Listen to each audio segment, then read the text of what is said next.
Hello, everybody. This is the voice of Grandmaster Pascal Charbonneau, but of course, more importantly, you see on the screen here Grandmaster Sam Shankland. We're very happy to have Sam here doing a workshop today after he did Banter Blitz with us in the past. This is going to be a lot of fun. I'm not going to talk too much, but he's going to show you some very interesting Grandmaster Pascal Charbonneau. But we're very happy to have Sam. Do you have you might have our stream playing? I think so. Let's Yeah, I just realized I yeah. had to mute it. Sorry, it's That's good. no I, stream I tried starts. to mute it before, but it wouldn't let me mute until the stream actually started. Yeah, no, this is something that has happened before. And if it doesn't happen, it's almost weird. So I'm glad Okay, it happened. I'm gonna leave the floor to you. I'm gonna mute myself, and Sam is gonna be following the chat, by the way. And this is a good time to become a premium member. Don't forget that. I try not to remind you too much, but just enough. And Sam, have fun. okay, so sorry for that little mishap with the sound. At least I started on time today, which is a good start. So welcome everybody. This will be my first stay-at-home lesson here with Chess 24, and just some general things about how it's going to go. I think it's really, really boring to just talk into the ether and hope somebody is listening and explain to them how to play chess. And in addition, I'm very, very poor at explaining like this. Plus, I don't believe that in passive learning in chess. I mean, there's very little I think that can be done with passive learning. If you want to learn to kick a soccer ball and somebody tells you how to do it and doesn't give you a chance to practice, you're not going to kick a soccer ball. If you want to learn to speak a foreign language and people just give you tests and stuff and you never actually speak it to a person, you're not going to learn to speak it. Chess is no different. I think if I just tell you stuff, you're probably not going to make them a better player. So I'm really hoping that people will interact with me a bit during this session today and answer some questions as I'm passing them out and talk about the moves a bit. So that's in stark contrast to the Banter Blitz, where I'm mostly just explaining my thoughts because there's not really enough time. Here we're looking at a game which is not a blitz game; it's a classical game, so there's time to think. But we're pretty deep in the game. So the topic that I want to talk about today is calculation in critical positions in deeply complex endgames, in particular with respect to trying to hammer through your key idea when your opponent is offering resistance and trying to stop you from accomplishing your goals. So here we have a position which is very interesting. Pascal alluded that there might be a lot of queens in this game. That might not be quite true, but there's a lot of passed pawns on the 7th rank. So while no queens actually showed up before the game ended, there were lots of variations where queens were showing up. So here we have a very interesting endgame right now. Black has just played the move king g4 to f5, which, as it turns out, was a losing move. If I were to just, I think it's white to move here, so I'm just going to make a move and bring us back to where we were a second ago. Here, by playing, this was the position where black played king f5, which was a totally sensible move, trying to run back towards white's dangerous pawns. But as it turns out, these pawns really could not have been stopped, and what black needed to do was just go forward with his own king. And as it turns out, this position is just a draw if black were to have gone forward, and then we just start racing. There's no real variations to calculate. You just start making moves and see who comes out ahead, and in the end, it's a draw. For instance, after this and this, black is not able to desperado with rook takes d7 because then after king d7 and after king e1, b8 queen, and then h1 queen, white will have a skewer at the end here with queen b1. Well, even this is still a draw. I mean, king f2. Basically, if black had just gone straight forward with the king, there were very few variations to calculate. Both sides just go straight towards their pawns, and in the end, it happens to be a draw.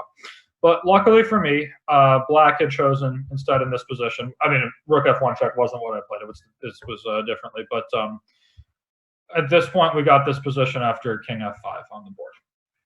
So at this point, white has to figure out how to proceed. And white is winning now, but the path to victory is very narrow. And the last thing I forgot to mention at the beginning is just don't use computers.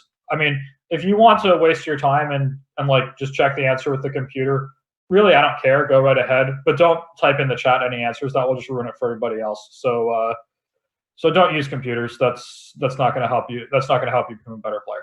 So before we go any further, I would just like to ask the chat to think for a little bit, suggest some candidate moves for white, maybe some variations. it's going to be hard to see it all out to the end, but maybe we can just come up with some candidate moves and a place to start. And again, we're going to be thinking about how to hammer through White's main idea, even through resistance, and potentially looking at some comparison along the way. There's your hint. So in any case, I'm going to wait for a little bit so that people in the chat can suggest some candidate moves. See how many people. I don't know if there's a way to tell how many people are here.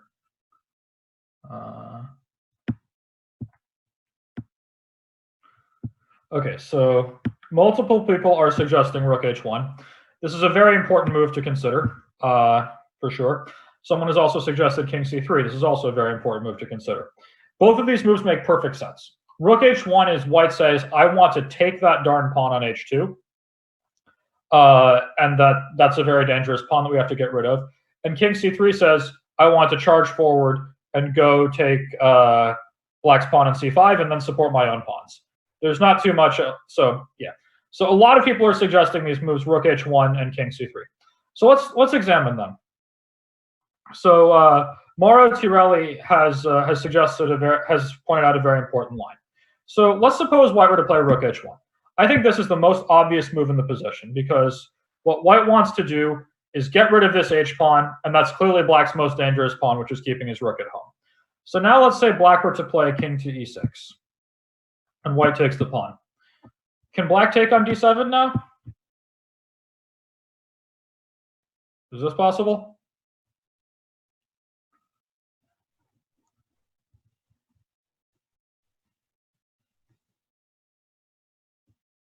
A little bit of a lag I can see. So it's going to be tough because when I talk, you guys will only hear it some seconds later. So I will have to wait longer for answers to easy questions. Yeah, so everybody is now saying no. I guess that's just because there was a delay. But yeah, this question was intended to be easy. Rook d2 check now would immediately bring the game to its conclusion because after the king moves away, there will follow rook takes d8 and White wins. However, instead of king takes d7, Black has a better move. What should Black play here? And someone has already found it, but we'll see if anybody else can find it in the chat.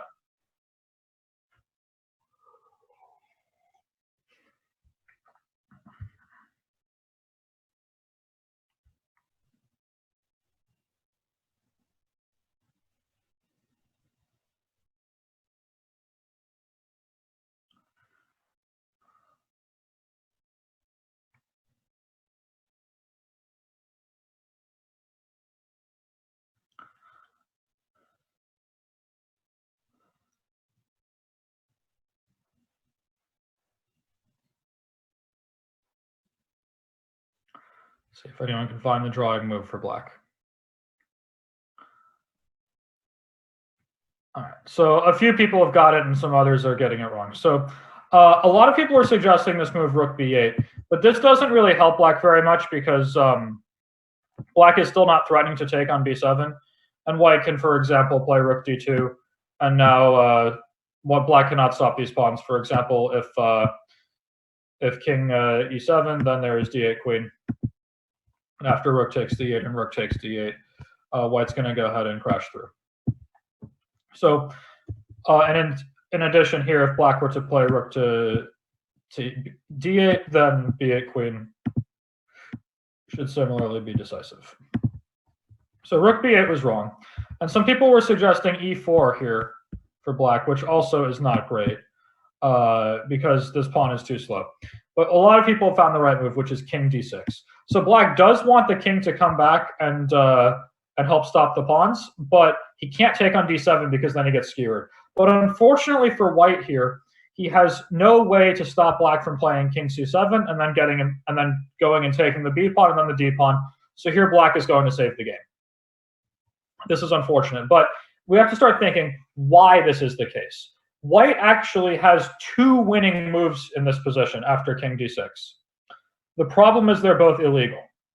What would White's two winning moves that are not legal be? Or just one of them would be enough. I'm sorry if it's a weirdly worded question, but hopefully people will understand what I mean. How would White want to smash through with his pawns here?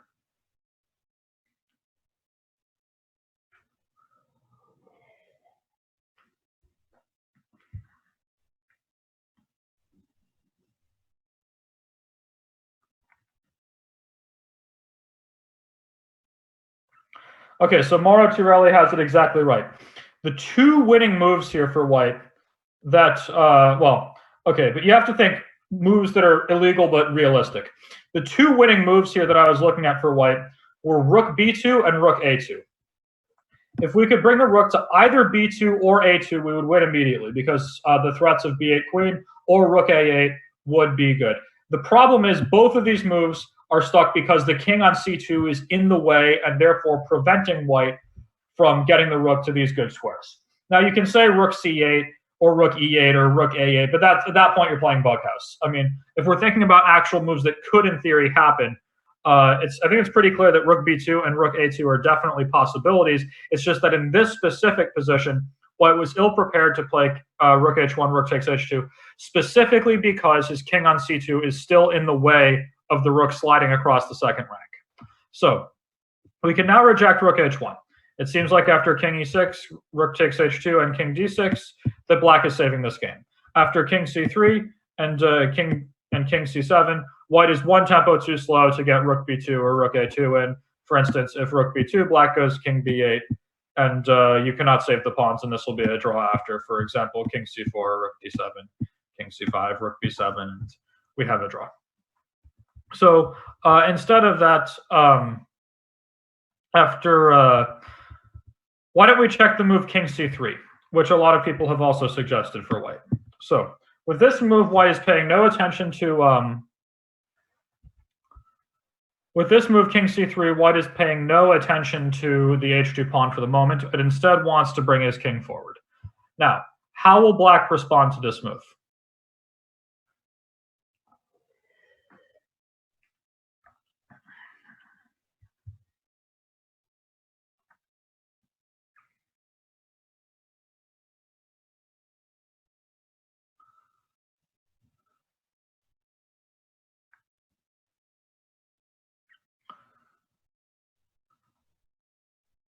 I know there's a little lag, so I'm just waiting for people to hear the question and suggest an idea for black.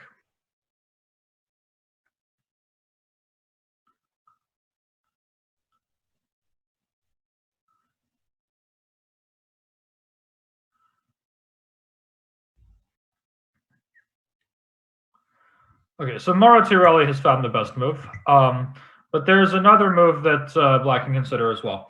The best move is king e6. We'll get to that. But okay, let's see. Actually, Burger Blowout has suggested a move rook h8.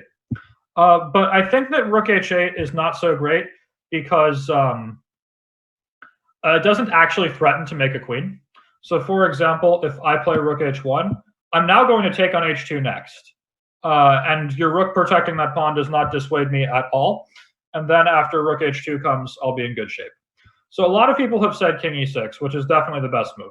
If black were to play e4, trying to get his other pawn in motion, then similarly now we can see the improvement upon the variation of rook h1 in the previous line. Here after king e6, rook takes h2, king d6.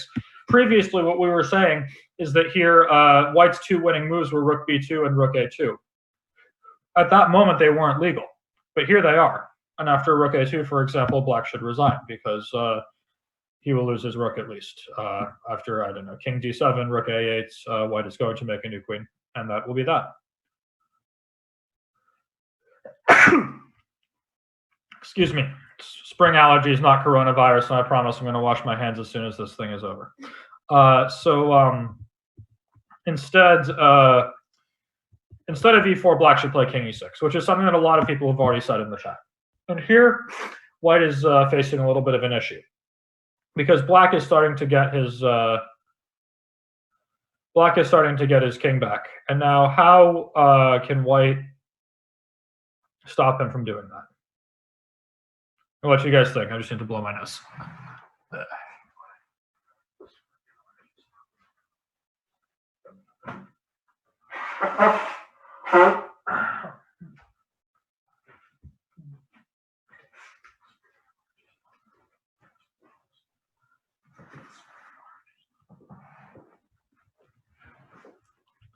All right. So I'm back, and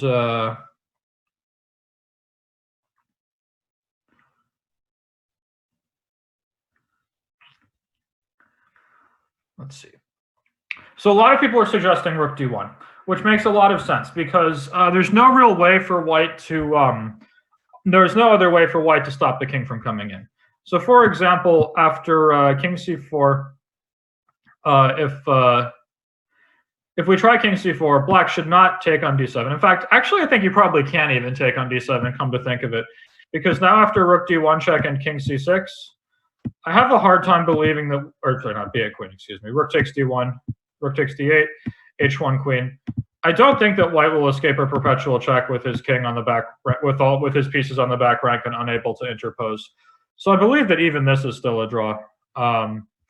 But I think more to the point is king d6. When again, we're ready to play king c7. So let's say that white were to try to execute his main plan with rook a1. The problem is now this h2 pawn becomes a distraction at just the right time. And after h1 queen, rook takes h1, and king c7, black is in time to stop the pawns. And here white will lose both of his pawns and the game will be a draw. He's just not quite in time to break through. For example, if rook h7 and king takes b7, king takes c5. If black were to fall asleep at the wheel here and just start pushing his pawn, this is not to be recommended, as after king d6, the black king is shouldered out. White will round up the e-pawn with rook to e7 and then win the game. But of course, black will play king c7, and the game is a draw on the spot. So basically, we need to stop black from playing king d6. So we should play rook d1. That's what a lot of people have been saying in the chat. And this makes perfect sense. We have stopped king d6, and now and white's ready to crash through with his king. However, while rook d1 stops king d6, it also allows something else to happen. What should black play now?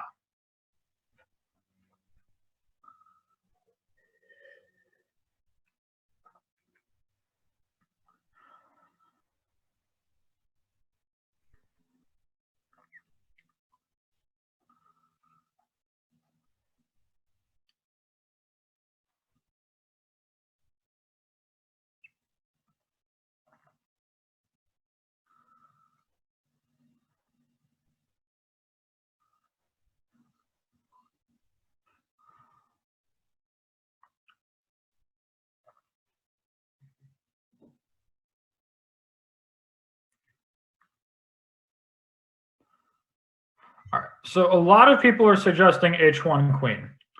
But I think this doesn't work because, again, after h1 queen, rook takes h1. We're not going to take on d7 because after rook to d1 check, here there's position will be lost because of rook takes d8. So we can try king d6 again. But unfortunately for black here, after king d6, white, his winning moves are to bring the rook to a1 or b1. And then at that point, black is going to lose. So h1 queen doesn't quite work. Someone is saying h1 queen and then rook b8. This also should fail, as after rook d1, white is threatening d8 queen, and it can't be stopped because no matter what black plays, if rook d8, I will play b8 queen, and white's going to win. Or if king e7, I'm going to play d8 queen, and white is going to win. So this would have been winning for white. But essentially here what black needs to realize is he cannot stop white's pawns anymore. White has cut off the king, black's king from coming over, and now white's winning plan is very simple. He's going to come straight up, king c4, king c5, king c6, king c7, and then white's basically winning. That's what white's going to do, and we can't stop him. So in general, if your opponent has a plan that will win the game, you can try to do one of two things. One, you can try to stop him from accomplishing that plan. We've just established that we can't do that. And the other thing is we can break through with our own plan first and look for direct counterplay. And that's exactly what black should do here. So I think somebody has already said the right move. The best move is e4. And now, while white has got very strong passed pawns, black has passed pawns of his own. And then here we see, let's say white were to keep going forward with king c4, and then e3 comes. King takes c5, and then e2. What's going on in this position? Is white winning?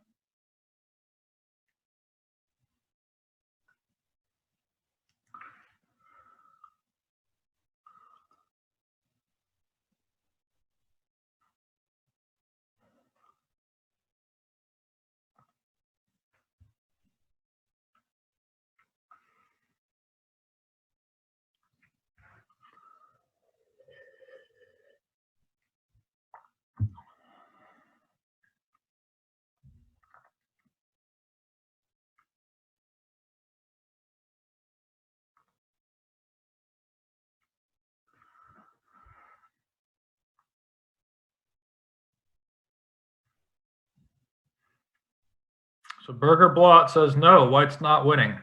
He's correct. White's not winning.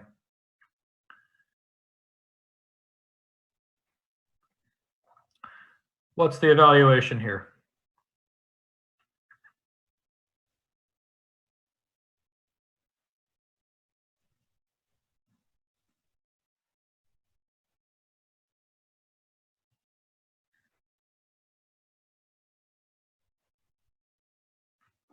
A lot of people are suggesting the move rook b1. The problem with rook b1 is as soon as your rook leaves the d file, it's failed to accomplish what it needed to do and cutting off black's king. Now black is able to take on d7, and he's able to do so at a moment where you cannot play rook d2. And to Burger Blowout, no, this position is not a draw. Actually, black is now winning. There is nothing that that white can do to stop these pawns. Yeah, I believe black is winning here. There's nothing, like, I don't know, white, if he tries to come back with the king, I mean, this seems like the best attempt, but let's say we play rook e8, or maybe king c7 first, and then after king e3, rook e8 check, king f2, and king b8, and or e1 queen's probably even easier. All of a sudden, black is winning. In addition, if white tries to go forward with his king, this is a very atypical endgame that you won't see very often. But like, let's say we get something like this. It's important to know that because these pawns are specifically 3 ranks apart, this position is lost for white. He cannot stop black's king from approaching. It would be a draw if the pawns were 5 ranks apart. So for example, if this c2 pawn migrated, if this e2 pawn migrated to c2, and then white left his rook on c1, black would have to play something like king e4, king d3, hope for king c2. At the moment when he's threatening king c2, white would switch to rook h1. The problem is here, because the pawns are so close together, we get something like this. Let's say king f4, and now after rook e1 and king f3. The problem is, no matter which pawn white gets in front of to try to stop black's king from coming forward, because these pawns are close enough together, black is able to win. So like, if we were to just move white's rook and black's pawn to c1 and c2 respectively, and then black played king e3 to threaten king d2, and you went rook h1, the pawns are far enough apart that black's king cannot simultaneously threaten to go to both d2 and g2. But here, because these squares f2 and g2 are very close together, if white stays in one spot, black will play king f2 and win. Certainly not king g2, as this would be a draw. But if instead white moves his rook to try to stop king f2, well, then instead of king f2, there comes king g2, and black is winning. So in fact, black actually is winning this position. After e2, there's nothing to be done. So the problem here in this variation was not that the ideas were wrong. White played all the right ideas. He stopped black's king from coming over to the defense, which clearly black needed to do to stop these pawns. And then once he stopped that king, he was ready to crash through with his own king. His problem wasn't that his idea didn't work. His problem was that he lost the race, that black was faster. So let's go back to the starting position. Actually, let's stop here for a second. Let's consider this position here. Imagine it was white to move here. Like, I don't know, black somehow forgot, like, white forgot to press the clock, and then black thought it was his move again. Obviously, this is a far-fetched scenario, but imagine it were white to move here.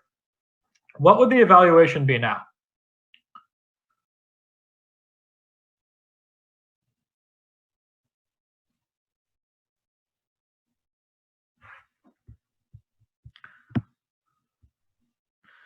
To John Willem, yes, he did, and he did on purpose.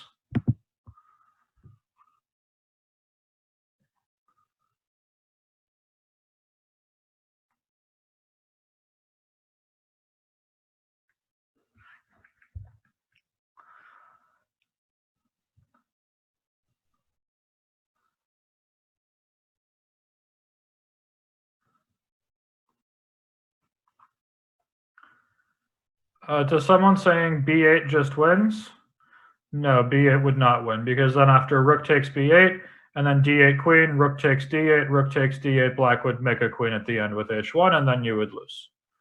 So what should white do now?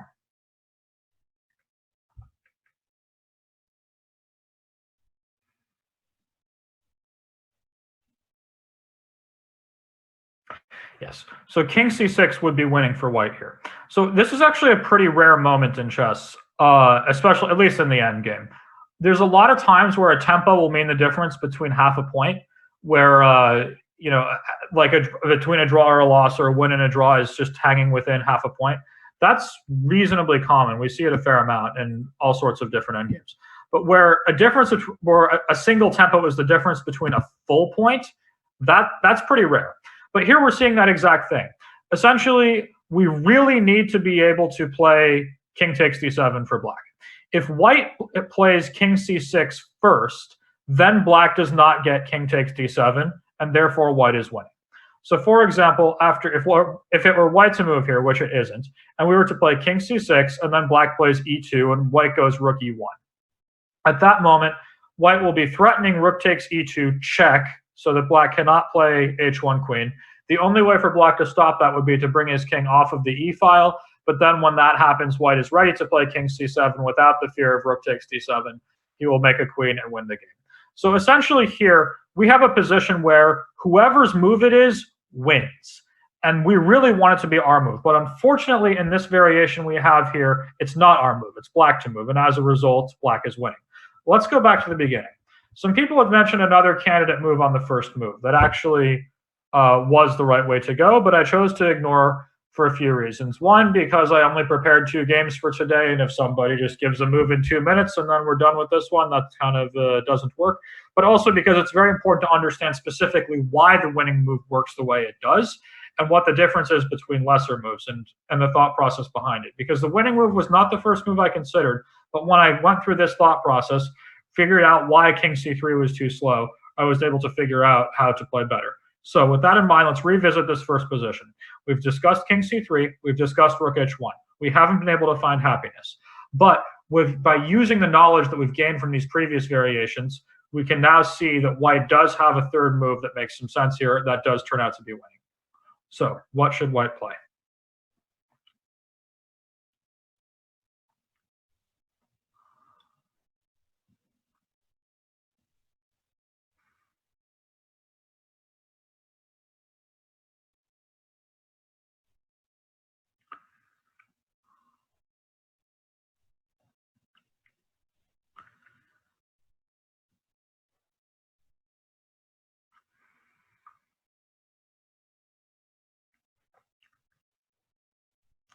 Okay, so Undisputed's got it right. Koegak, not quite. Jan Willems got it right. And guys, don't just give me a move. Explain to me why it's right. A lot of people are getting the right move, but I want to know what's the difference. Why is it so good?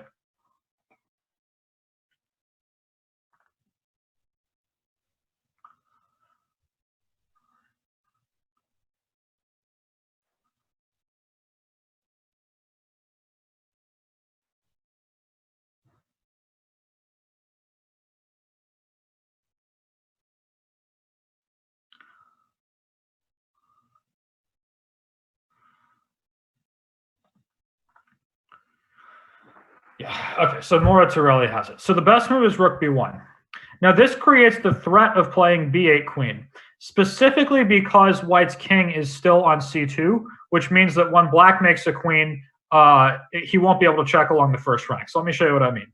Let's suppose black were to play king e6 and ignore white. At this point, white makes a queen, black takes it, white takes the rook, black makes his own queen, and here, because the first rank is still under white's control, he hadn't brought his king up to a square like c3, he does not have to worry about a move like queen c1 check. And now no matter where black's queen goes, either to e4 or to g2 or the second rank or the diagonal, no matter where, white's queen on d8 will be able to come back. And as soon as white's queen becomes centralized, he should win very routinely, because then he should escape the checks without any trouble. So this threat of b8 queen is for real. And it's something that black has to take very seriously. So he plays the move rook b8. This stops the threat of b8 queen. Because now if I were to play d8 queen, this doesn't work anymore. After rook takes d8 and b8, I ran out of pawns, and at the end of all this, I lose because the h2 pawn will get through. But now, after rook b1 and rook b8, we go rook back to d1. making the same incidental threat of making a queen. Black will take it and then make another queen. So, for example, if king e6, there follows d8 queen, rook takes d8, rook takes d8, h1 queen, and b8 queen, and white wins. So black needed to play rook d8. And now what we see is we have the exact same position that we had just a second ago, except that white's rook is on d1 instead of e1. And as we recall, it was very important for white to make the move rook to d1 in order to prevent black from bringing the king back to e6. But when we were making that move rook d1, we were losing by 1 tempo when we would win if we gained that tempo. And this position is exactly what I mean. Here, after king c3, e4, or sorry, e4, we will just go rook h1. This we have already discussed. Black should play king e6 instead. And after king c4, e4, king takes c5, e3. Here we see, we've seen this exact same position before, except it was black to move, and then after e2, black won. Instead, after king c6, as previously discussed, white is winning. This idea to play rook b1, rook d1, gaining a tempo is very hard to see. But in order to find it, you need to be thinking very carefully on the first move about the variation king c3, figuring out why it doesn't work, and then seeing how to improve upon that variation. And to someone saying, imagine trying to work this out at 5-0, you can't. It's impossible. I mean, maybe if you spend all 5 of your minutes on this one position, but if it's a 5-minute game, you probably only have like 1 minute left by the time you reach an endgame like this. So we're not talking about blitz here. I mean, there's tricks you can use to try to become a better blitz player. That's not really what I'm focusing on in this lecture. We're talking about classical chess. But this concept of winning a tempo really helped out. And this is how I tied for first in the under-18 World Championship. I mean, this was a serious game. But it was interesting to me that such a complex-looking endgame with lots of complicated variations and queens showing up everywhere really could be broken down into a very simple principle of we had a key idea that we wanted to make work. It wasn't working because we were losing by 1 tempo, and then we found a way to improve upon that. So just someone said, how much time did I need to work this out? I'm not sure. I think I quickly figured out that king c3 was not working. I then realized that rook b1, rook d1, I at least have a perpetual back and forth. So I'm pretty sure I had very little time. I played rook b1, rook d1, gained a minute, and then with a minute and whatever I had else, probably like another 10 minutes after that, I figured this out. This was, I don't know, I would hope I would do it faster today. I was only an IM. I wasn't even an IM at the time. This game made me an IM. But just to finish out, after king c3, my opponent played rook takes d7, which was a very tricky move. Now, white is winning on the spot, but find a move that wins. You have some tempting choices that don't work, but find a winning move.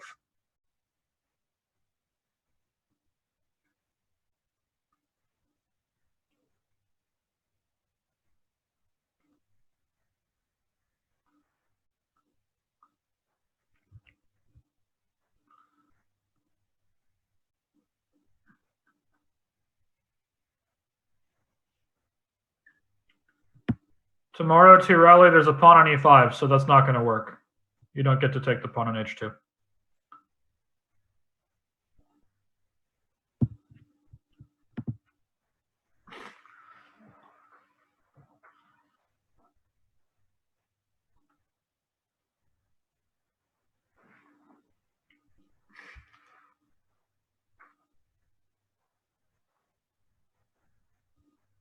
Oh, okay.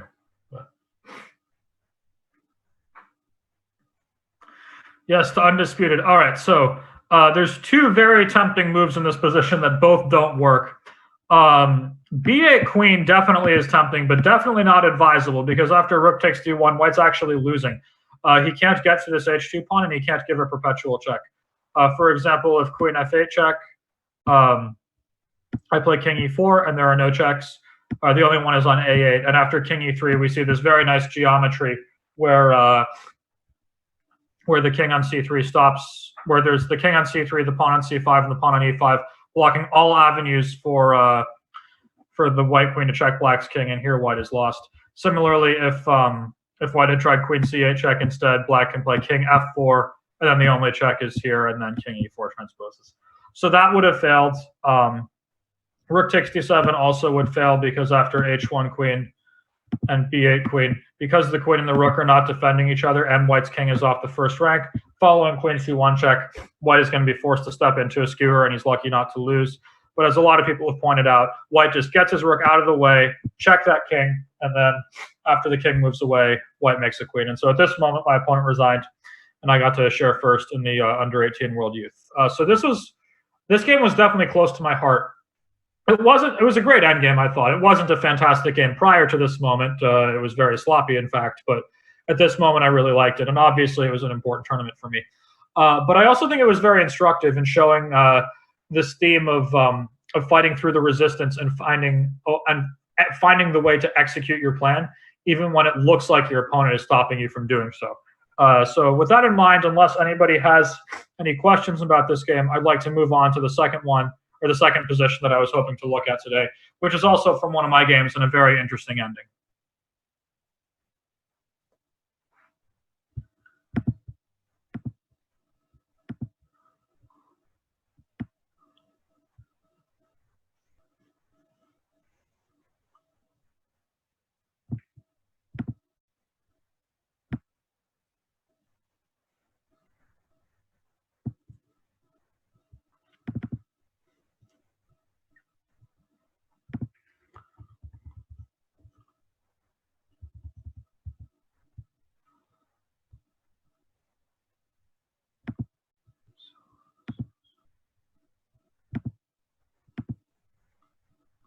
All right, so I think we can move on then to the next game I was hoping to look at. So I'll just make sure I can do this right. How do I reset this?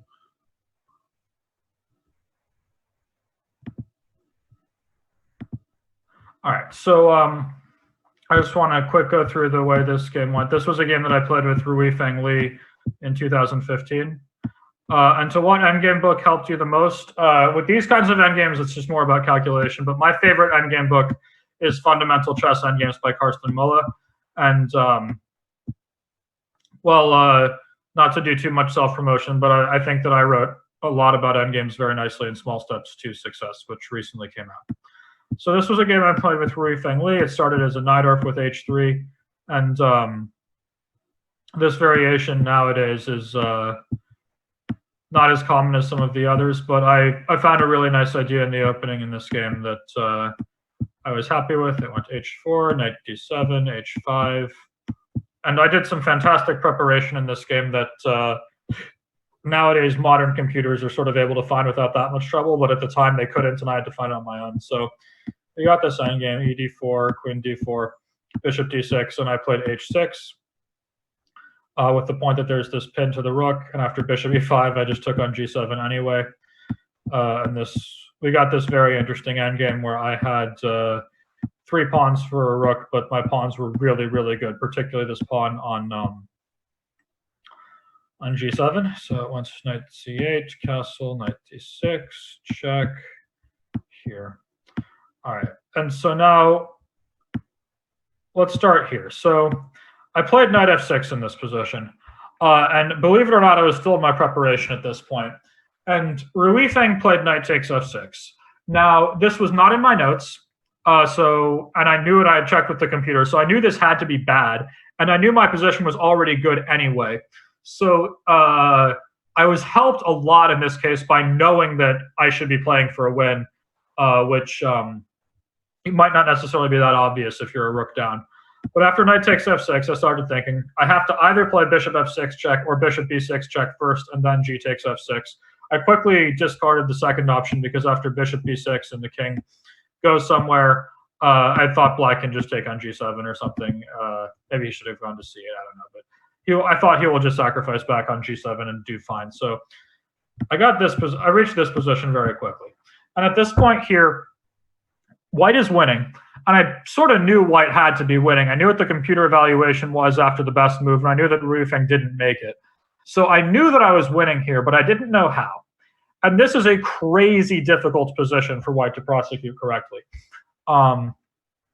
And I spent half an hour here looking for the best way. And ultimately, I found it, but it was very tough. So just like the last time, I'd like everyone to just think a little bit about candidate moves before anything else and see if they can figure out what white could try. In the meantime, I'm just going to grab a tissue. I'll be right back.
Okay, so I'm seeing a lot of interesting moves being suggested, which is a very good sign. Pretty quickly, two moves are jumping out at me that people are saying. So one is people are quickly realizing that this knight on f5 needs to be booted away because it is stopping rook e7 check, it is stopping d6 check. These are moves that you would really like to play, and you currently can't because this knight on f5 is a very good defensive piece. So white has to consider very carefully how to do that. So he has three ways to kick this knight. He can play bishop e4, bishop h3, or rook e5, all of which are valid options that you should be considering. I think bishop e4 is the easiest one to dispose of. This is a mistake. How should black play after bishop e4 to turn the game around?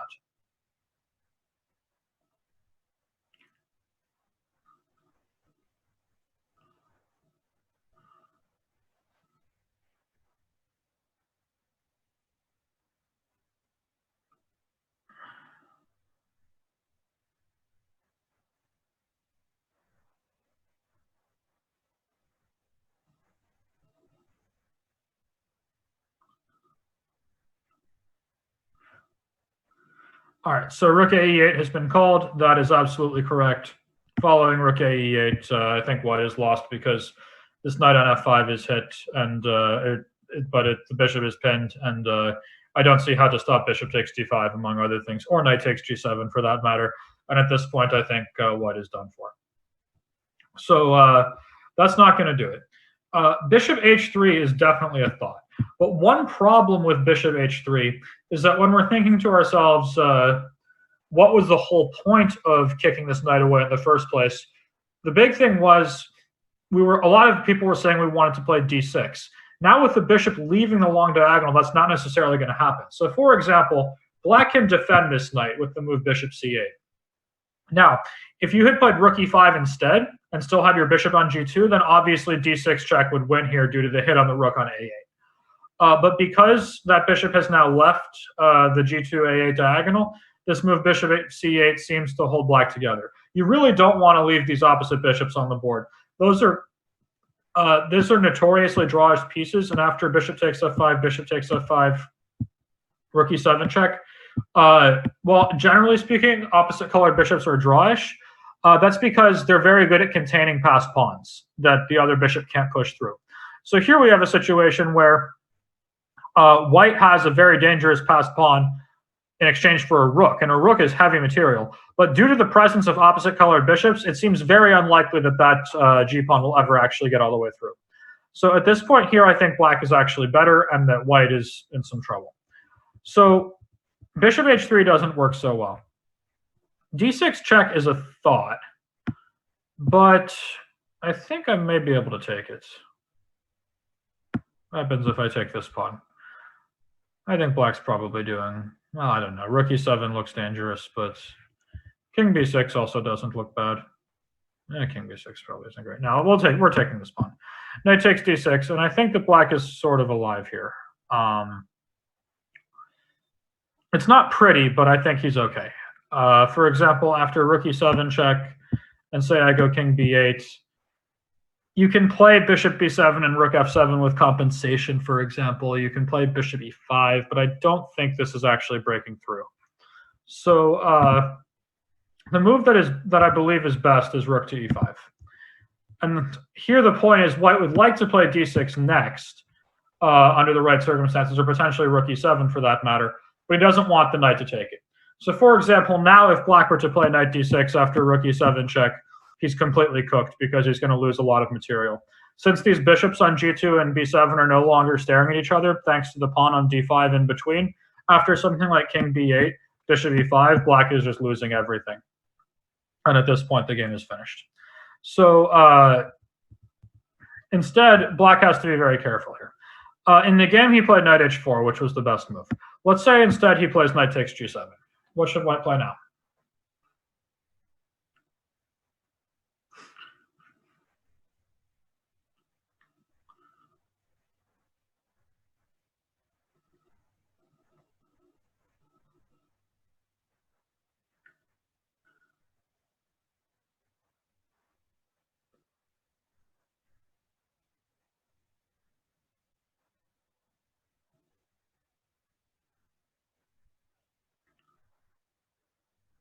What should white play after knight takes g7?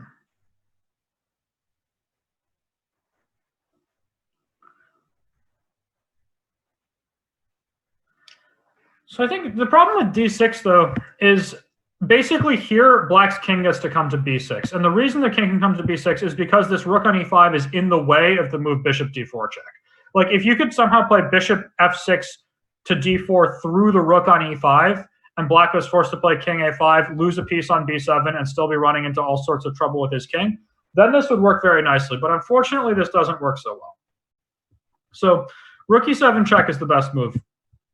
And here, because the rook is off of the e5 square, now black is unable to play king b6, thanks to bishop d4 check when the bishop on b7 is lost. And because this position is so strategically bad for black, as soon as something remotely resembling material parity is reached, the game is just over.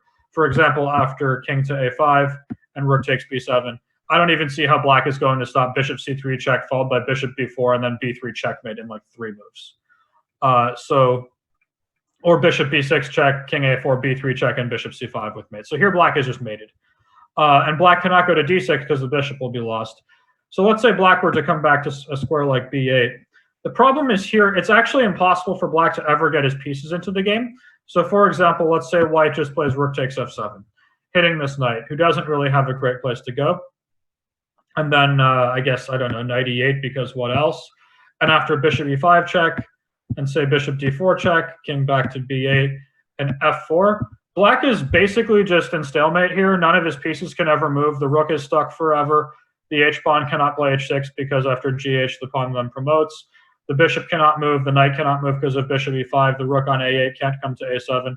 And here, white, in the next 2 moves, will probably just like bishop e4, bishop takes h7, and this game is finished. So this is a very nice sort of case of complete paralysis where black just loses everything on the spot.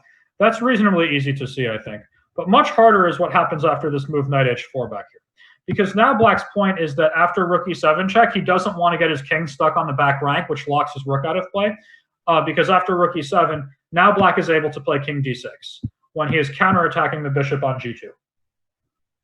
So at this point here, white needs to see a very precise sequence to maintain a winning position. So I'd like to see if anybody can find it. Don't just guess a move. You have to give a variation of 3 moves long, and then I will accept you as either right or wrong. So give a 3-move variation to see what white should do.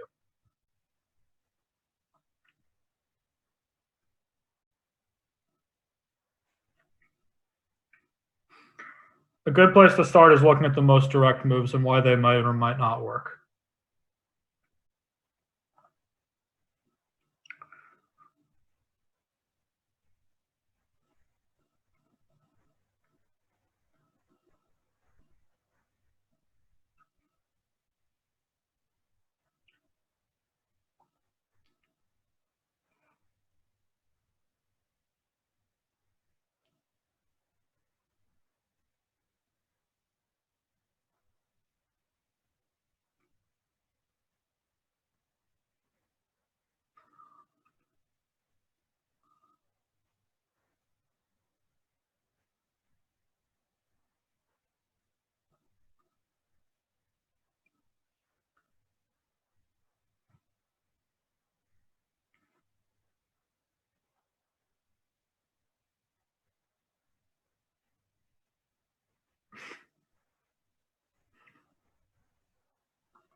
To Lex, that's interesting, but probably not great because I can maybe take with the knight on g6.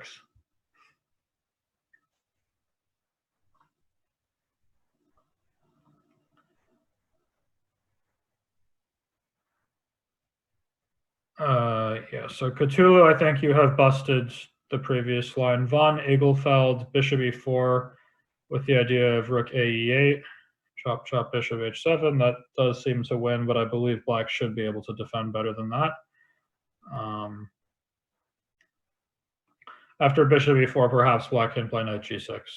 Or maybe even, actually, yeah, bishop e4, I think black's best move is going to be king d6, actually. This way, after bishop h7, I can play bishop takes d5.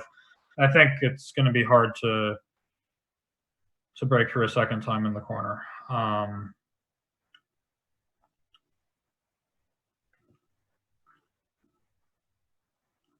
Okay, so a lot of people are suggesting bishop e4 with the point of bishop h7, but I believe that this move king d6 is actually a bit of a pain for you now, because if bishop h7 and I go bishop d5, and then let's say, I guess you'll take my rook and I take back, I don't see how you're going to ever get your rook over to a square like f8 or h8, because as soon as it moves, I'm about to play knight f5.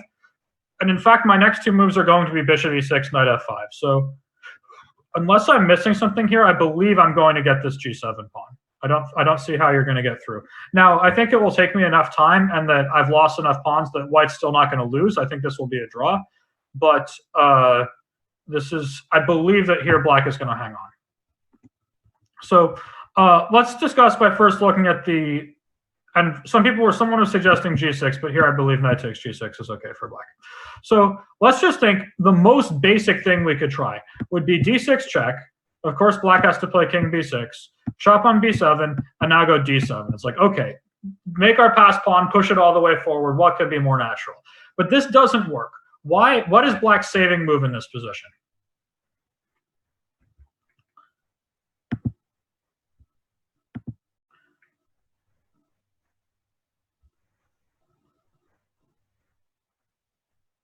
Tomorrow, Tirelli, after your line rook e7, king d6, bishop e4, I think I will be able to take on d5, and then bishop h7 doesn't scare me that much. I think, for example, I play bishop e6 then, and after bishop takes g8, rook takes g8, I don't think you can stop knight f5, and then I will take on g7 and probably hold a draw.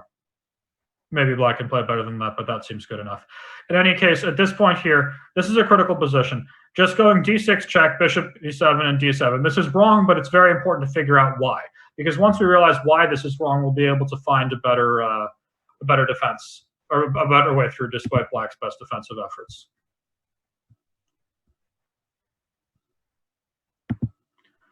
So what can black do to save this position? It's important to consider what white's actually threatening.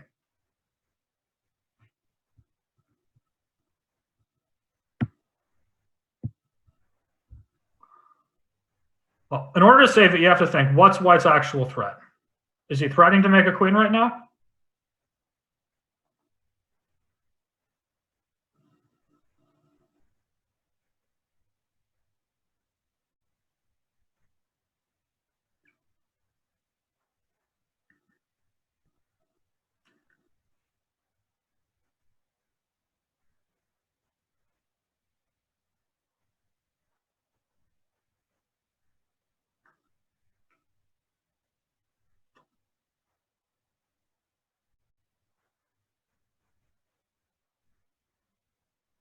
No, white doesn't want to make a queen, but he does have a very serious threat that will win the game immediately. People haven't seemed to spot it yet. White is threatening something that just wins in one move, and you have to find what that is. And as soon as you see the threat, you'll figure out how to stop it.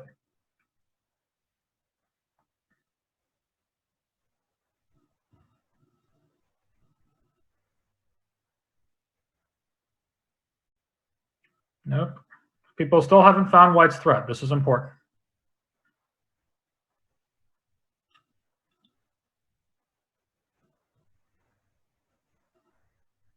What is white threatening? Rook e7 is not a threat. That doesn't do that much.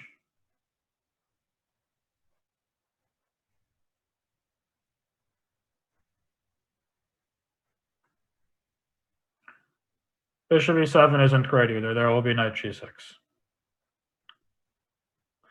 G6 isn't a threat either. Then knight takes g6.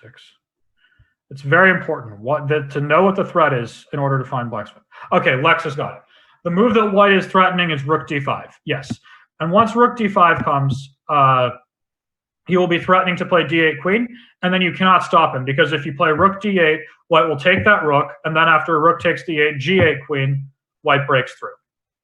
So the threat is rook d5. So for example, if black plays king c7, as a lot of people were suggesting, after rook d5, this game is finished. I'm about to play d8 queen and finish things off.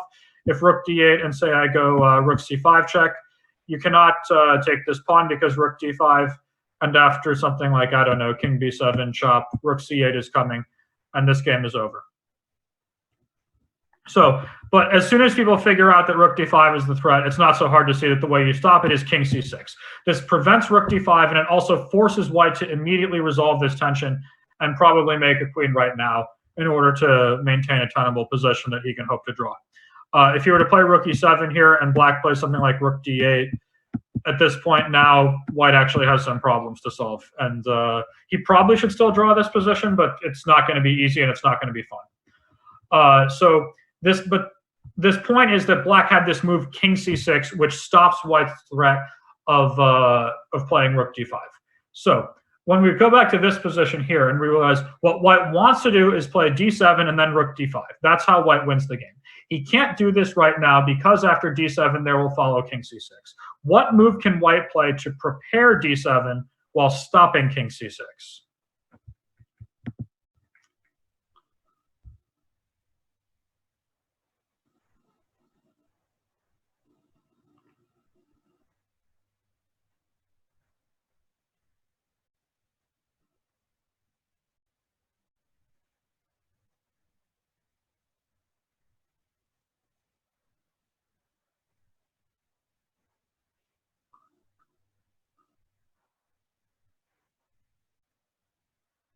Yeah. So now that we've gone through this logical thought process, it seems like everyone's figuring it out pretty easily. Rook c5 is the winning move. And this is what I had to see the few moves back when I played rook e5, g6 check.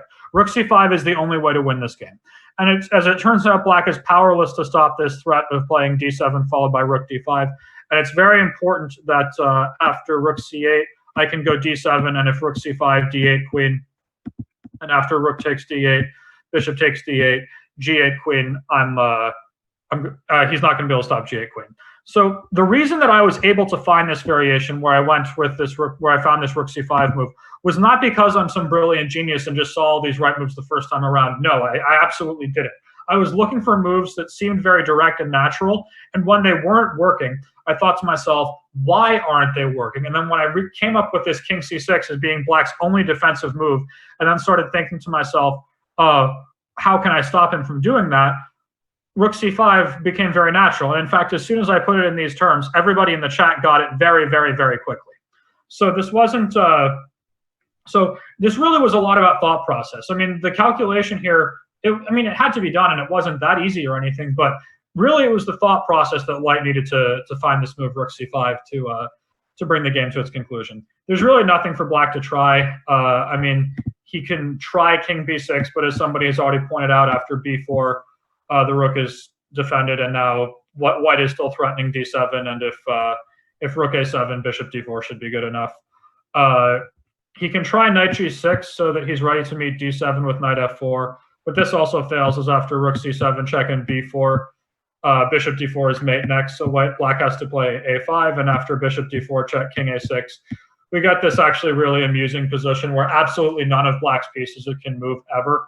His king can never move off of a6, which means his rook can never move off of a8, which means his other rook can never move off of the back rank, so because otherwise g8 will come. And here white can do anything. Like probably the easiest is just king b2, king b3, and c4. And then there's just nothing for black to try. In the game, after a long thought, my opponent looked very unhappy and played this move knight f5, and after rook takes f5. He got king c6, but again, as soon as something remotely resembling material parity is found, this game is finished. And after like bishop d4 and rook takes f7, unsurprisingly, I managed to to put this one away.